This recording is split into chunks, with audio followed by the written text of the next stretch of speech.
today is John Lott, who is going to be talking on the subject of do gun-free zones make us safer. Before we get started, I just want to thank a few people, the faculty and staff here at Widener for all their help in setting these events up. Our faculty advisor, Professor Michael Domino, for all of his help. Vice President of the chapter, Eliza DeCoste, for her help in getting lunch today, especially. And also want to thank PCN for being here as well.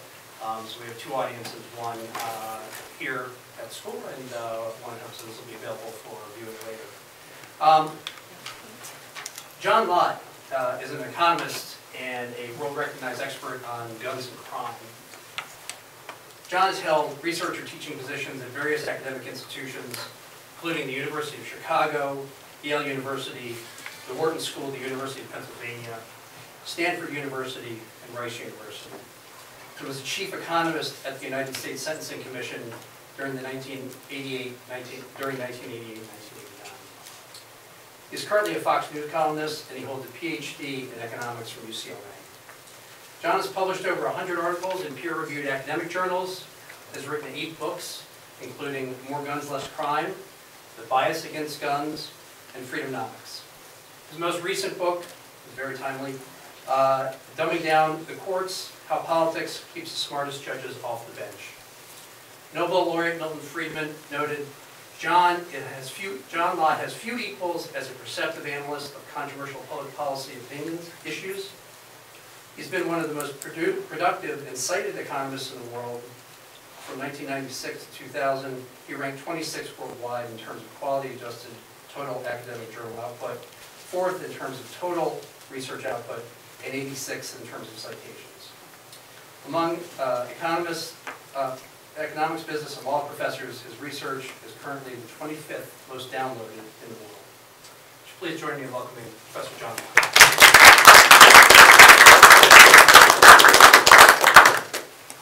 Well, it's very nice of you all to have me here. I don't think I've spoken at this law school before, so it's nice to, though I've been to Harrisburg many times. So I was kind of asked to talk about the guns policy at school. There are a number of public universities in the state of Pennsylvania that allow people with concealed carry permits to carry. Not all schools do here. Widener is one of them. And so what I thought I'd do is just kind of go through, talk about kind of the data on the behavior of permit holders and some of the concerns people raise. So there's 3 general points I'm going to go through. One is, what's the behavior of permit holders? The specific concerns about the risks of permit holders carrying on campus. And then finally talk a little bit about the benefits that might occur from people being able to go and carry. One of the things that you find when you start looking at this is how incredibly law-abiding concealed carry permit holders are. I think it's hard to think of any other group in the population that's really as law-abiding. We have about 13 million permit holders in the United States as of the beginning of last year. I'm putting the data together, but my guess is we're going to be talking about something like about 14 million when I finally get the numbers together for the country right now. And you can look at revocation rates where people lose their permits for any type of violation that they've had. And if you look at revocations for any reason, you're talking about tenths or hundreds of 1 percentage point. If you're talking about revocations for any type of firearms violation, which is probably the most relevant when you're talking about permit holders, you're talking about something like thousands of 1%. And even the vast majority of those are pretty trivial offenses. The most common in a lot of states reason that people have their permits revoked for a firearms violation is forgetting to have their permit with them when they get stopped, or accidentally going into a gun-free zone, like an airport or a school. Not that any violence or harm was threatened, they just forgot that they had a permit with them. They had their gun with them without their permit. So, you know, just a couple examples. Florida, for example, between October 1st, 1987 and May 31st, 2012, had issued permits to about 2.1 million people. Of those, 168 were revoked for any type of firearms-related violations. So that's 8 thousandths of 1 percentage point.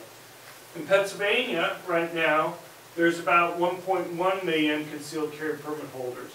I don't have the most recent data in terms of revocation rates, but in Pennsylvania, you're talking about something for any reason in the low tenths of 1 percentage point. And for firearms violations, I don't have the breakdown for that, but I'm sure it's probably similar to Florida. Now, one group you can compare them to, I mean, not only are they incredibly low compared to the general population, but they're even low in terms of problems compared to police officers. There's some data put together in an academic journal article, Police Quarterly, for crimes committed by police officers between the beginning of 2005 and the end of 2007. And I'll just give you a comparison here for to Texas.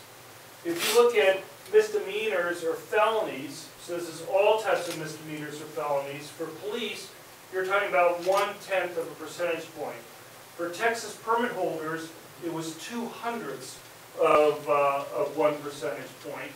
So it's about almost 5 times more frequently that police were convicted of misdemeanors or felonies than permit holders were. So police rarely get convicted of misdemeanors or felonies. Okay, they're incredibly low rate. But even though their rate is incredibly low, permit holders are actually lower. And if you look at firearms violations, you're talking about something that's about 2/100ths of 1 percentage point for firearms violations for full-time officers.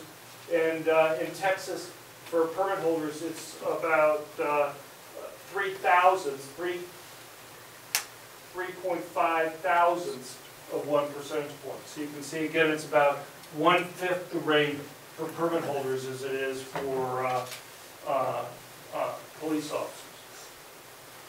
Now, often when you're dealing with debates on gun issues, one of the things that come up are possibilities. You know, something might go wrong. With campus carry, you really don't need to guess that much because we have a lot of data on this. We have places in the United States that have for years allowed people to be able to go and carry permit concealed handguns on college campuses.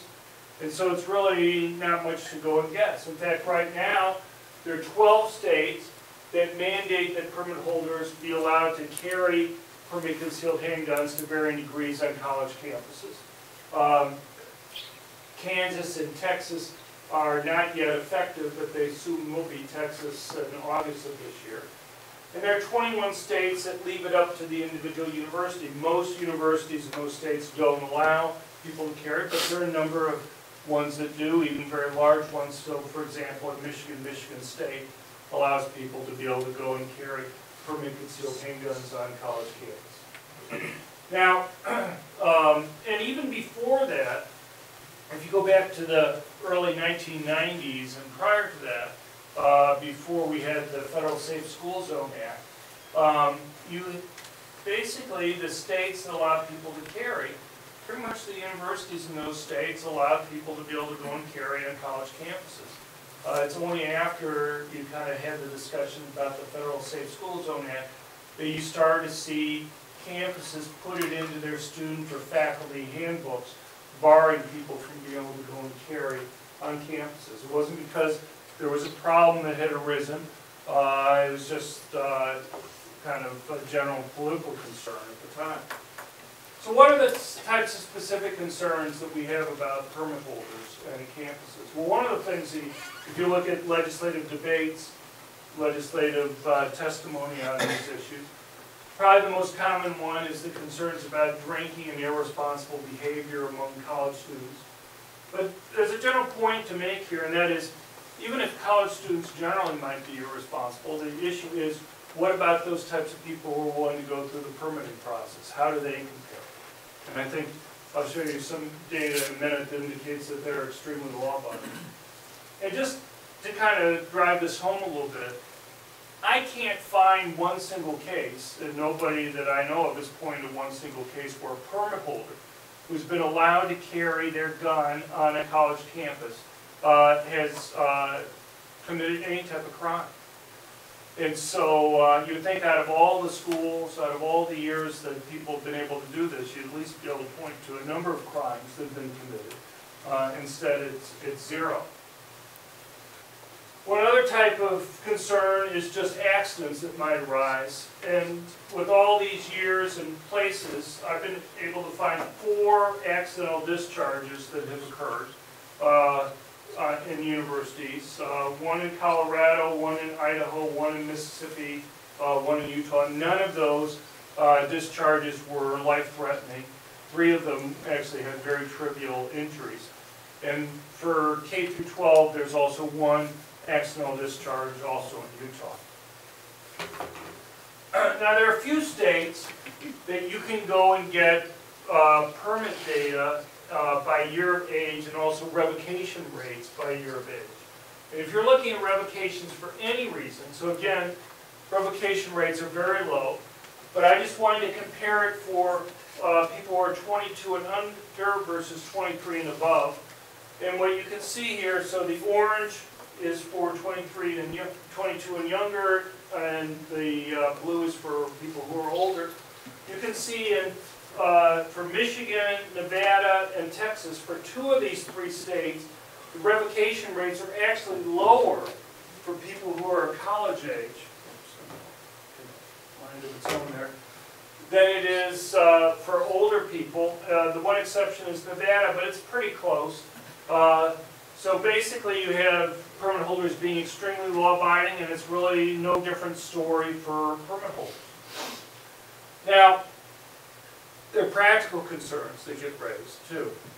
And 2 of the most common ones that you see being mentioned when you look at legislative debates are, 1, if you do have a mass public shooting and a permit holder's there, might they accidentally shoot a bystander? And also, what happens when the police arrive on the scene? Will the police accidentally shoot the permit holder rather than the bad guy? Surely possibility type things that one should concede might happen. But if you go to our website at crimeresearch.org, you'll find that we have dozens of cases of mass public shootings that have been stopped by concealed carry permit holders, cases where either sheriffs or police or prosecutors have said that if it wasn't for the presence of a concealed carry permit holder, multiple people would have been killed. And yet you can look through all those cases, and there's not one of those cases where permit holders accidentally shot a bystander, and there's not one of those cases where a police officer has accidentally shot the permit holder. So while this is something that is theoretically possible, again, you have to go and look at the data to see whether or not this possibility is actually something that one should be very concerned about. Again, if you're interested, you can go to our website at crimeresearch.org to get a list of mass public shootings. But there are lots of cases, from Philadelphia to Chicago and other examples that I can give you. Now, with regard to the benefits, there are lots of ways of looking at this. One is just, there's a survey of police officers by Police One, which is the largest private organization of police in the country. They have about 450,000 members. About 380,000 of them are active duty, full-time law enforcement in the United States. The other 70,000 are retired full-time law enforcement. And they surveyed about 15,000 of their members in 2013. And one of the questions that they asked was, considering the particulars of the recent tragedies like Newtown and Aurora, what level of impact do you think a legally armed citizen could have made? So they're essentially asking, would it have been helpful to have gotten rid of the gun-free zones that existed at those types of places? And by far the most common answer was these police believe casualties likely would have been reduced if you had gotten rid of the gun-free zone, allowed concealed carry permit holders to be able to go and carry in those areas. Police generally are extremely supportive of legally armed citizens. One question here in the same survey is, how important do you think legally armed citizens are to reducing crime rates overall? And if you think about this as 5 as being extremely important, 4 as being very important, 1 as being not important at all, you basically have about 76% of the police officers saying allowing legally armed citizens to be able to go and carry is either very or extremely important in terms of helping to reduce violent crime. Now there's other research that's there. Bill Landis at the University of Chicago and I looked at mass public shootings in the United States from 1977 through 1999. And we looked at 13 different types of gun control laws.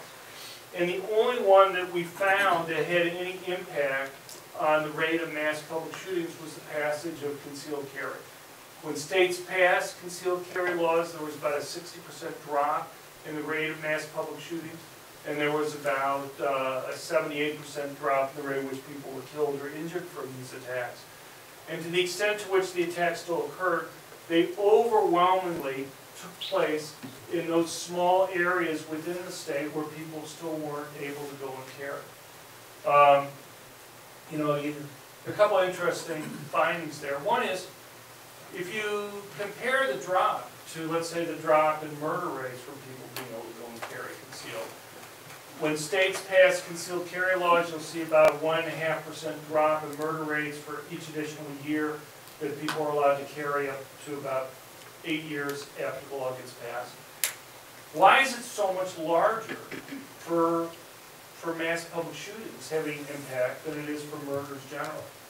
And I think there's a very simple explanation for that, and that is what you find when you're doing this type of research is that deterrence is related to the probability that somebody's going to be there to be able to go and stop a criminal attack. In a state like Pennsylvania, you're talking about 10% or so of the adult population with concealed carry permits. That's some risk to the criminals, and you see some deterrence there. If a criminal tries to attack a woman late at night in a parking lot or a dark alley. But let's say we're talking about a room here where we have maybe 25 people or 30 people. Even though the probability that any one individual carrying a permitted concealed handgun is 10%, what's the probability that at least someone who'd be unknown to an attacker that may break into the room would be carrying if you had been allowed to carry? And essentially, the probability would be 100%. Now, of course, this is a Federalist Society meeting, so the probability might be higher than 10% that people would be carrying. But even on average, you could see that it'd be much riskier for a killer to go and attack somebody like that. Another interesting thing is if you look at Israel, what you find is that terrorist attacks obviously occurred even before they became a country, terrorist attacks in the 40s, the 50s, 60s, and so on. But one thing that's interesting is the nature of those attacks. Prior to the early 1970s, virtually all the terrorist attacks in Israel involved machine guns. After 72 or so, virtually all the terrorist attacks involved bombs. What changed? It wasn't that you had new technology in making bombs.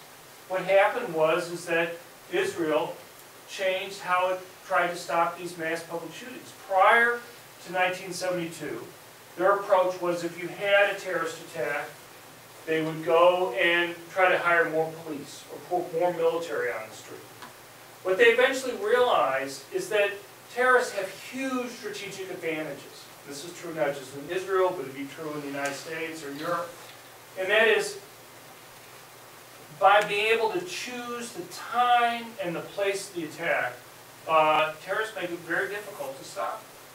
So if you have, so for example, after the Paris attacks this last November, their approach was to put 1,500 more soldiers on the streets of Paris.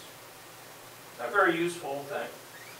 If I put more soldiers in front of a building, what are the options that the terrorists have? One is, if they see soldiers there, you have 2 soldiers in front of a building. This is a city of over 2 million people. They can kill those soldiers first, or they can wait for them to leave the scene, or they can go and choose some other attack. When they already had 10,000 soldiers on the street after the attacks earlier in January. but adding, bring it to almost 12,000. There's still going to be a lot of potential targets that aren't being guarded that are there. And so there's always going, as was discovered in November, a lot of potential targets that weren't being covered. And so the advantage of concealed carry is that you take away that strategic advantage from the terrorists. Because even when the soldiers leave the scene, the terrorists don't know whether there's somebody there who still might be able to stop them, somebody in front or behind or to the side. And so, in the January attacks last year in Paris, you had civilians that would be within 12 yards of these attackers who were able to film them on their cell phones, but weren't able to do anything else in order to go and try to stop their attack that's there. And so, so what Israel did in '72 was it started allowing civilians to be able to go and carry, because they realized that no matter how much money they spent, if a terrorist was willing to be patient long enough, there'd be some opportunity that would open up for them to go and attack. And we've had up to about 15% of the adult Jewish population in Israel carrying handguns. And you can see how it changed the attacks. Now, before that, terrorists could go and do bombs, or they could go and bring in machine guns.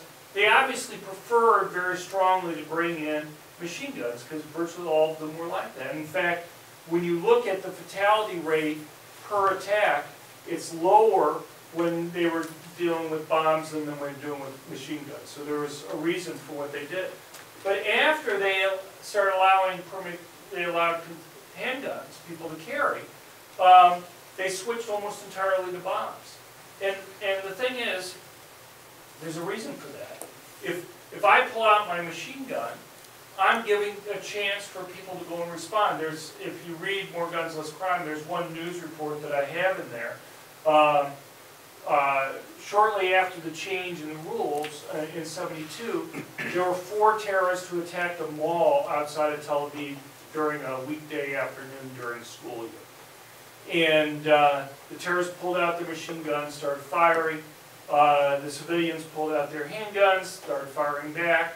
3 of the terrorists were killed quickly. 1 was seriously wounded. And the reason why I included it in part in the book was the terrorist, when he was being taken to the hospital, was one of the attendants recounted how upset he was. It was he was incredibly upset because nobody had told him that these middle-aged women in the mall would have these handguns with them. And I guess he took it as somewhat of an affront to his manhood or something, that there were these middle-aged women that had taken out and killed 3 of his terrorist compadres that were there. So, I just go through a few other statistics here. You look at, since at least 1950, all but 3 of the mass public shootings in the United States have taken place where general citizens aren't allowed to carry guns. Pennsylvania, for example, you can carry your permit concealed handgun virtually any place in the state.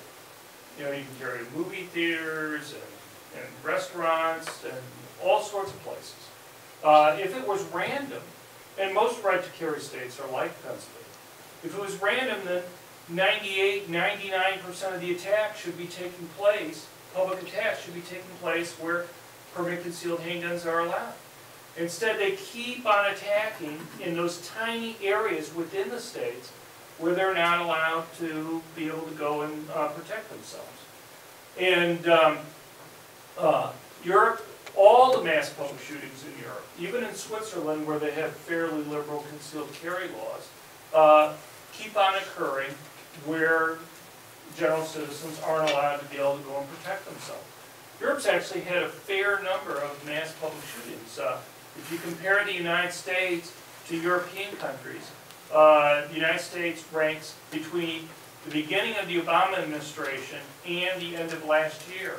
The United States ranked 11th in terms of fatalities from mass public shootings per capita, and ranked 12th in terms of the frequency of mass public shootings. and per capita.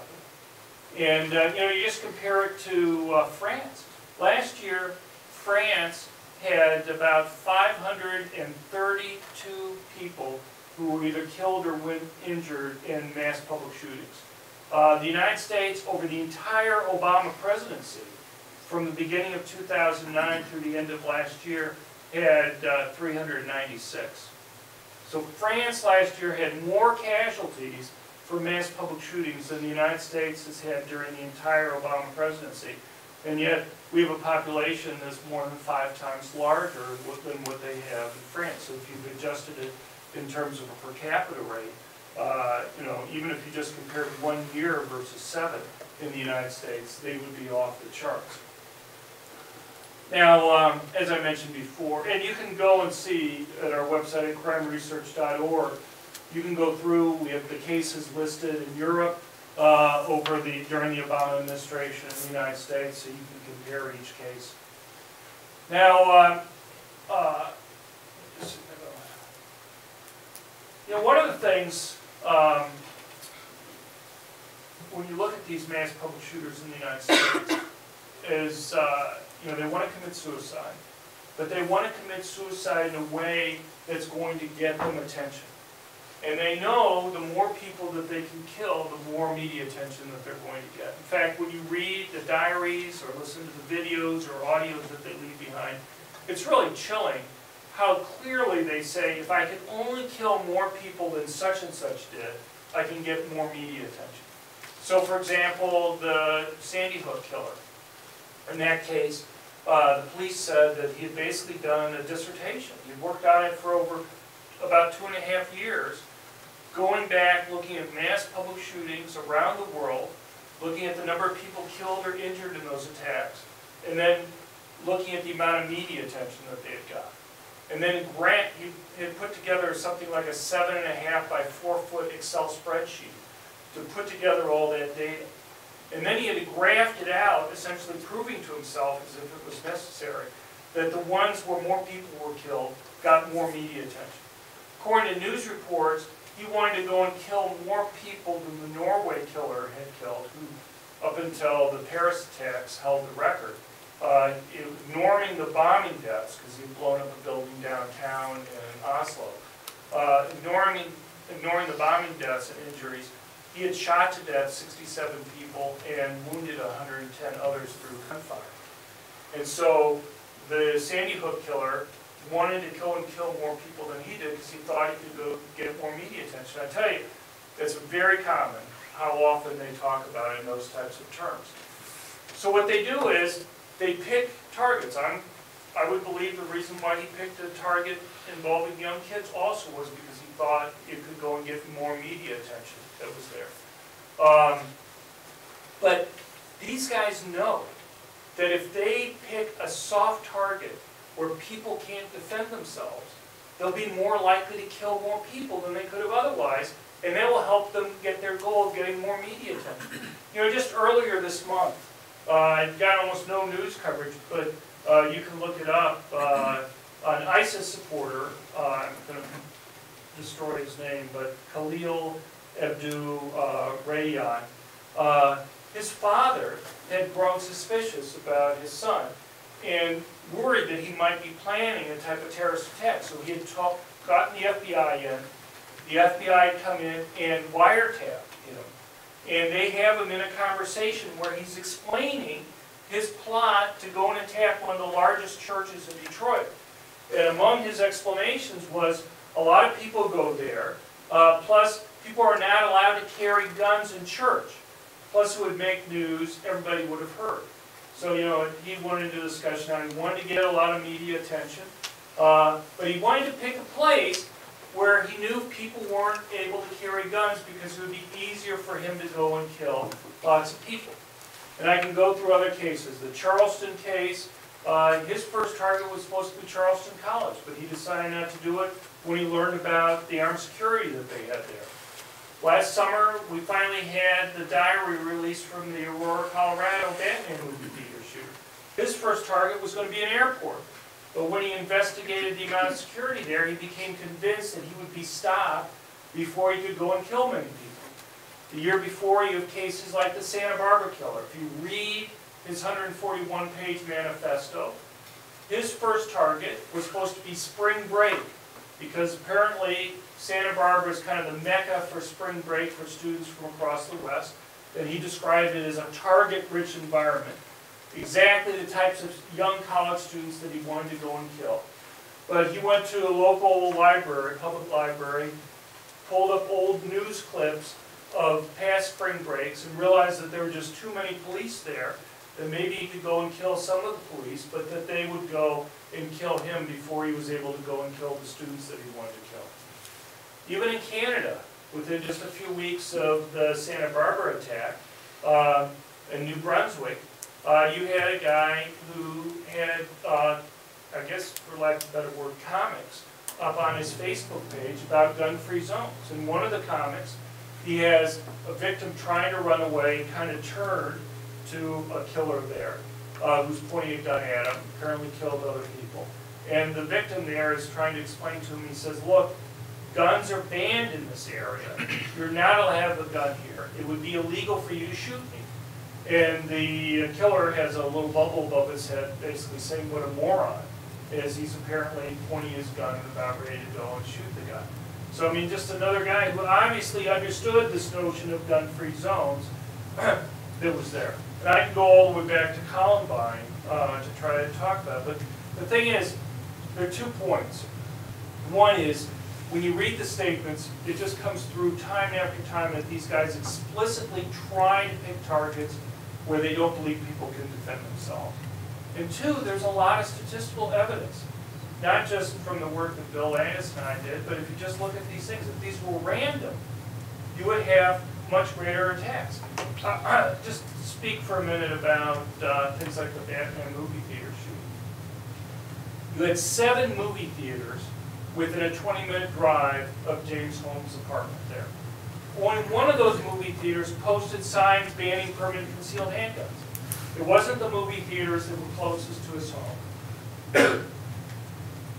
It wasn't the one that advertised itself prominently as having the largest auditoriums in the state of Colorado, which you think might be attractive to somebody who's going on the premiere of a Batman movie night where it would be filled, so there'd be lots of potential victims there. Instead, the one he went to was the only one that posted signs banning permanent concealed handguns. I don't know in his mind exactly why he did it, but given his statements about the airport, at least it seems plausible that he would have been taking into account in that case also. But the thing is, that's not the only case. Last year when you had the Lafayette movie theater shootings, the killer there, in that case, went to the movie theater that posted signs. There were other movie theaters in the area that did post signs. You look at the mall shootings, like in Omaha, Nebraska, or Kansas City, or Salt Lake City. In those cases, Omaha, you have 8 enclosed malls. Only one of the malls posted signs banning permanent concealed handguns. It was the mall farthest from the guy's home that he went to. You know, at some point you begin to say, okay, there's a 1 in 8 chance here, there's a 2 in 7 chance here, there's a 1 in 7 chance in this other city. At some point you add up these odds and it just becomes implausible that all these guys are just acting randomly in terms of where they go and pick to go and do the attacks. I just wanted to talk about a statement by Ron Noble, who's Secretary General of Interpol. Interpol is kind of the world's equivalent of the FBI. And Noble has been Secretary General since 2000. And when he first went there, he said his solution to mass public shootings and terrorist attacks was simple. You just go and create a gun-free zone. You know, you ban guns from an area, and that will make it safe. But he said, in 15 years, he's learned that that's basically impossible. That if you have terrorists who are planning an attack, and at this time he was specifically talking about the Westland Mall shooting in Kenya, which had a horrible death toll there. He said, look, when you go and you ban guns from an area, really the only people that are going to obey this are the law-abiding good citizens. So you can put up metal detectors or whatever else you want around the facility, but if terrorists want to get into a mall, and you give them a year or 2 years, I mean, 6 months is a short planning horizon for these guys. They're going to figure out some way of getting weapons into that area. And so he said, all you've done is you've made it so that the victims are defenseless. And he also said it's simply impossible, as we talked about before with Israel, to have police or military cover all the possible targets that are there. And so he said you're left with two choices.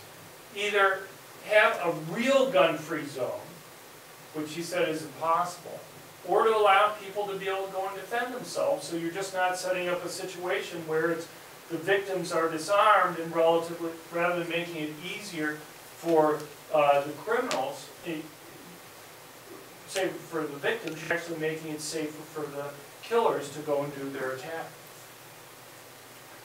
You know, you figure if even the head of Interpol, which is largely Europe-based, is making those types of statements, then the debate has been changing on this issue. So let me just ask you a question, just think about it. Let's say, God forbid, you were really being stalked. You or someone in your family, a loved one, was being stalked. Would you feel safer putting a sign in front of your home that said, this home is a gun-free zone? Would that make you feel safe? I've done lots of debates. I've never run into somebody who I've debated who would say, yes, they put up a sign like that in front of their home. And I think the reason is obvious. They realize it's not credible. I mean, what would happen, what benefit could you get by putting up a sign like that? I would argue that what's going to happen is that rather than repelling attackers, you probably actually encourage them to go in there because they know that they have less to worry about in attacking in a place that puts up a sign that said this is a gun-free zone than they would otherwise. And so rather than making it safer, you actually make it more dangerous. So you basically have a situation where the victims, not the criminals, again, obey these types of zones. And I could go on and talk more about this. I know we started a little bit late, but I'd like to take the questions. So let me just sum up generally, make a general statement. That is, my research on guns convinces me about a couple things. One is, generally, who benefits from it? And there's basically two groups of people who benefit. One is people who are most likely victims of violent crime, and that overwhelmingly tends to be poor blacks who live in high-crime urban areas. And the other group of people who benefit the most are people who are relatively weaker physically, women and the elderly. And the presence of a gun represents a much bigger change in a woman's ability to go and defend herself than it does for a man. When you're talking about almost always a male criminal doing the attack, there's a lot larger strength differential that exists between a male attacker and a female victim than a male attacker and a male victim. And so I would argue in general, it's basically the most vulnerable people in our society who benefit the most from having the option to be able to go and protect themselves. Anyway, I'm happy to take any questions. You know, there are lots of gun laws and other things that are coming up these days, and I'm happy to talk about them. But it's probably going to be a big issue in the campaign coming up. But anyway, thanks for having me. And does anybody have any questions? Yes. I wonder if you might talk about some of those alternatives. You said, I think, early in your talk that when you surveyed all gun control type of laws, the only one that made a difference was the allowing people to carry concealed weapons. Can you share with us some of the other data that... Right, yeah, it was a statistical study that Bill Landis and I did. I mean, we looked at things like one gun a month rules, assault weapon bans, you know, background checks, different types of background checks. So you had like the Brady Act, you had these so-called expanded background checks that deal with private transfers of guns. You know, there's a range of different types of laws that we looked at there. You know, mandatory minimums for people using guns in offenses. But the only one that we found that had any impact on either the rate or severity of these mass public shootings was the passage of concealed carry. Now I could go through and talk about maybe some of the reasons why those other ones didn't have an impact. So you look at, if that's what you want me to do. So for example, you look at the assault weapons ban. you know, here you basically have banned guns based on cosmetic features, how they look rather than how they operate. So the key term there, people would say military style. The key term there is style. So you have an AR-15, a Bushmaster. Those are weapons that their inside guts are the same as any semi-automatic hunting rifle that are there. They just look something like the M16 that the military would use. You know, it just isn't clear to me why anybody would think just because you ban guns based on how they look rather than how they operate, why they would have a big impact. But, you know, background checks didn't seem to have any impact on it, nor these expanded background checks. In fact, some follow-up work that I just did that people can find by going to our website at crimeresearch.org, we looked at expanded or universal background checks. And in fact, the states that have expanded background checks actually have a higher rate of mass public shootings than the states without it. But even more importantly, there's no evidence that adopting these types of rules had any reduction at all in the rate of these types of attacks. Is there any kind of difference in terms of other kinds of benefits besides limiting mass public shootings? Sure. Limited numbers of Right. deaths. Right. No, look, you know, often, I mean, one of the reasons we're just bringing up in terms of mass public shootings is that after each of the mass public shootings during his administration that the president's spoken out on, the one common law that he's pushed each time has been these expanded background checks. People seem to think that it would be some magic elixir, but there's not one of the attacks that would have made a difference for. So here's the deal, and that is, you know, it's really hard to stop criminals from going and getting guns. You know, you just think just because you don't let somebody legally buy a gun, I mean, it's kind of like saying drugs are illegal. That'll stop people from buying drugs, right? Obviously, if I give you 6 months to go and find illegal drugs, I would assume you're going to be able to go and find them. Well, a lot of the same groups that sell illegal drugs, the same gangs that sell those are the ones that go and sell weapons that are there. Let me put it to you this way. Let's say right now you could click your fingers and cause all legal drugs to disappear from the United States and all guns to disappear from the United States. How long do you think it would be before illegal drugs started coming back into the United States? For border areas, a half hour, 15 minutes, an hour? How long do you think it would be before they started bringing in weapons again? It'd be the same time. This is very valuable property. It's not like they can a drug gang can go and call the police and say, look, this other gang stole our drugs. Can you help us get them back? All right?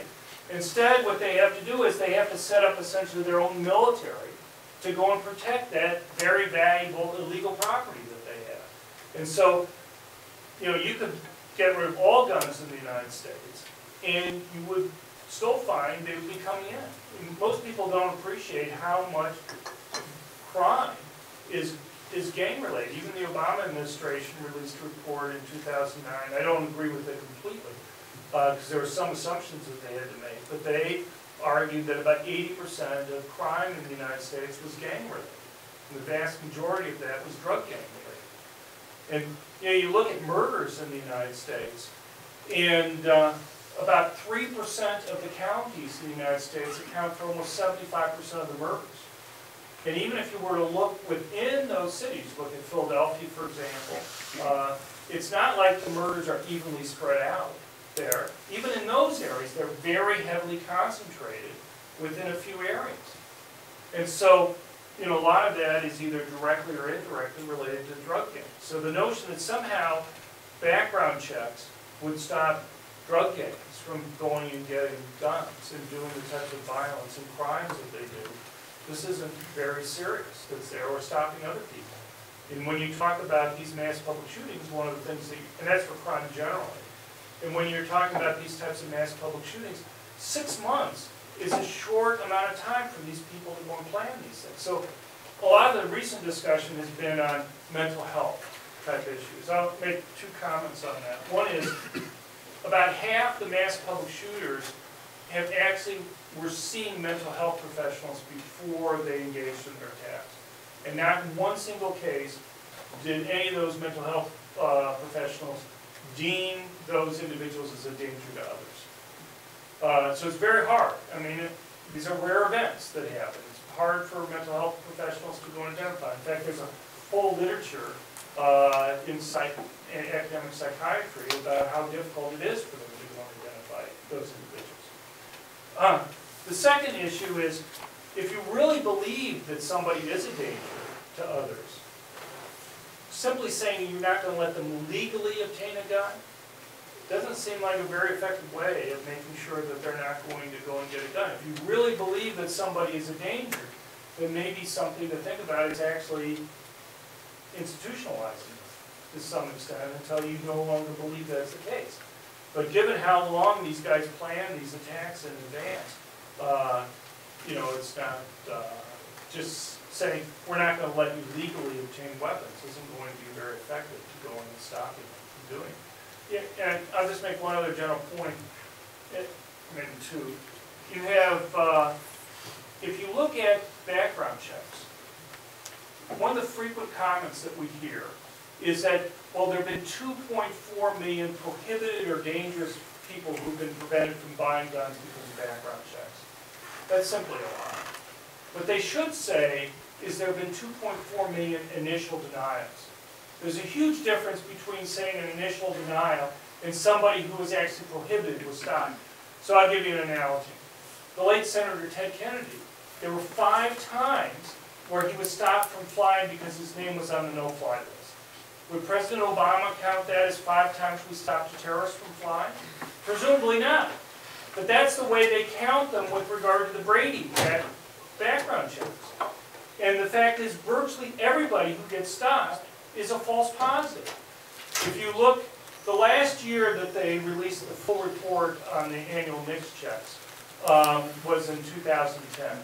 There's 5 stages of review. The first stage of review, 94% of the cases were dropped, even though it was just a simple fact check with more discretion. Just making sure they had the right guy. And that's at the BATF main offices. The second stage is sending it out to the field offices to go and check the paperwork. Another 2% are dropped there. So just the first 2 stages, just simple pure fact checks, 96% of the denials are dropped. And when you actually go and look at these cases, none of these guys are hardened criminals. They get caught with this stuff. So in 2010, you had about 76,000 initial denials. You had prosecutions recommended in 44 cases. 30, some of them were brought prosecutions. And then you had 13 convictions.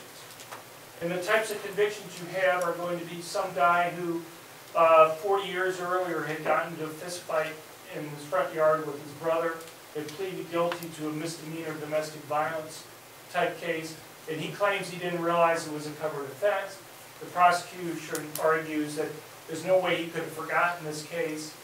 You know, if you'd read the 4473 form, you would have realized that it was a covered offense, and therefore they convict him for perjury and send him to jail for 3 years when he was trying to buy a gun for his wife.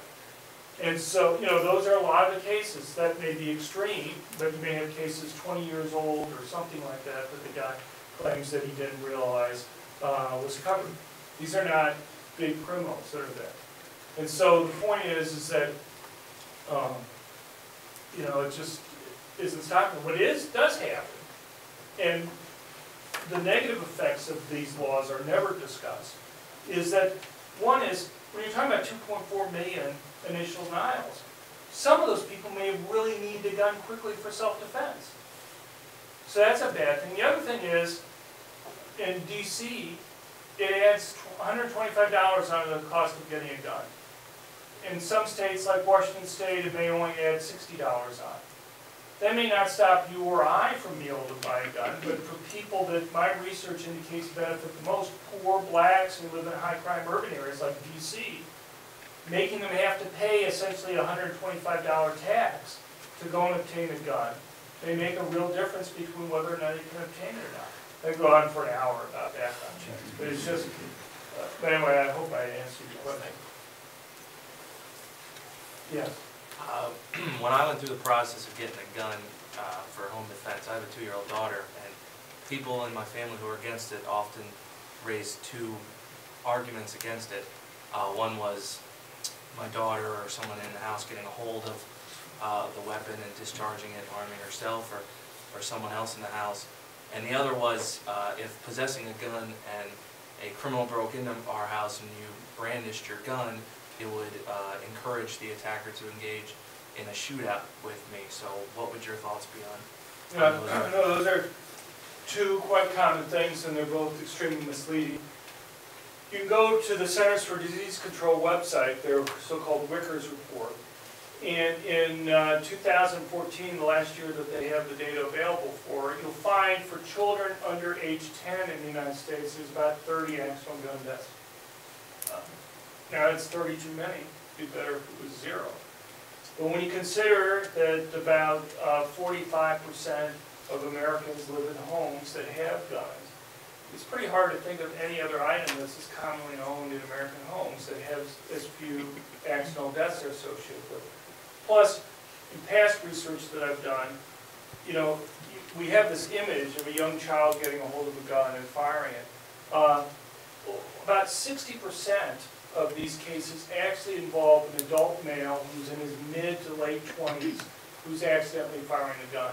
The vast majority of those individuals have adult violent criminal records. So it's illegal in many of these cases for these individuals to own guns. So the notion that somehow a gun lock law, or saying, you know, we're going to ban you from owning, these guys are already banned from owning guns, are going to stop it is just not serious. You know, these are not, most of these aren't law-abiding households. I'll give you one other, you know, you ever watch Bowling for Columbine? I'm kind of forced to watch these types of things. Anyway, one of the examples that are in Bowling for Columbine, Michael Moore's movie, is there's a 6-year-old who shot another 6-year-old in Michigan. And Michael Moore brings in the mother and interviews her. He leaves out a few facts. One of the facts is the mother was a drug addict. She was out of the picture. It was the boy's uncle who was taking care of him at the time. And the boy's uncle ran a crack house. And what happened was one of the customers at the crack house had come in, passed out on the floor, had his gun lying next to him on the side, and the 6-year-old had picked up the gun from the passed out crack house customer. And that was the gun he had taken with him to school where it had been fired. You know, the way the movie makes it sound like, you know, this could happen to anybody, what happened in this case. The point is that accidental gunshots involving children in law-abiding households where you're actually talking about something where a child fires a gun and either shoots themselves or another child, that's about akin to children of that age being killed by lightning strikes. It's something that happens, but it's pretty rare, okay? And I would argue, you know, if you think about it as a thought experiment, you know, if you had 45% of American homes owning guns, even a higher percentage of homes with kids owning guns, and I were to ask you what would be the accidental death rate for children under age 10, and I hadn't already told you the number yet, my guess is you think it would be much higher than it is. Even if you pass whatever ideal laws, because you know that there are people who aren't going to obey the law, you're going to have these criminals that are firing the guns and other things. And so I would go and argue that, in fact, people are behaving extremely responsibly with regard to these guns and how they store them. This is not something that you should stay up late at night in terms of worrying about. The second issue that you raised about you know, how criminals are going to respond, basically there are 2 points. I'll just raise one that's often brought up that you didn't bring up, but and that is the gun may be taken away from the person used against them. If you push somebody on that, who's making that claim, and they're at all knowledgeable, what they're going to point to is police officer data. And the thing is, you know, they'll say, for example, about in some years, up to 10% of the police officers who are feloniously killed are killed with their own gun. And that's true. In most years, you'll get anything from 0 to 5 police officers are shot with their own gun. And there may be 50 who die. The problem with that, and the reason why it's misleading, is that that's not really the right comparison to make, for a couple reasons. One is, police have a much more difficult job than civilians do. A police officer, if you take a concealed carry class, well, the first thing you're going to be told is that you're not law enforcement. Your job isn't to go and arrest somebody. Your job, the reason why you're given a concealed carry permit is to maximize the distance between yourself and the attacker. Police officer, though, can't arrive on a crime scene, brandish a gun, watch the criminal run away and say, okay, my job's done, I've scared off the criminal that's there. He has to be willing to pursue the individual and come into physical contact. And that's where the danger lies. If you're a woman who's at home at night and a criminal gets into physical contact with you, you're in bad shape, okay? You've basically lost the battle, most likely, at that point already, in any case. But the other thing is, what the comparison should be is not out of all the police who are killed, it should be out of all the police who are assaulted, because that's where the risk arises. You're trying to arrest somebody, and they try to escape, okay? And they assault the police officer in order to try to escape. And if you look at assaults on police officers, serious assaults that result in hospitalization, you're talking about 16,000 a year. If you're talking about assaults more generally, you're talking about something like over 32,000 a year. So when you're talking about anything from 0 to 5 cases a year where a police officer loses control of his weapon and has it used against him to kill him, you know, it's up to 5 out of 16,000 or 32,000 cases, so it's very rare.